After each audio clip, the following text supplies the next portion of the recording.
There was once on a time a little girl whose father and mother were dead, and she was so poor that she no longer had any little room to live in, or bed to sleep in, and at last she had nothing else but the clothes she was wearing and a little bit of bread in her hand which some charitable soul had given her. She was, however, good and pious, and as she was thus forsaken by all the world, she went forth into the open country trusting in the good God. Then a poor man met her, who said, "Ah, give me something to eat, I am so hungry."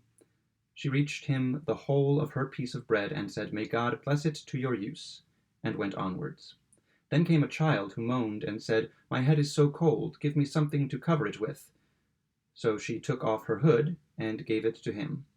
And when she had walked a little farther, she met another child who had no jacket and was frozen with cold, so she gave it her own. A little farther on, one begged for a frock, and she gave away that also. At length she got into a forest, and it had already become dark, and there came yet another child, and asked for a little shirt, and the good little girl thought to herself, "It is a dark night, and no one sees you, you can very well give your little shirt away," and took it off, and gave away that also.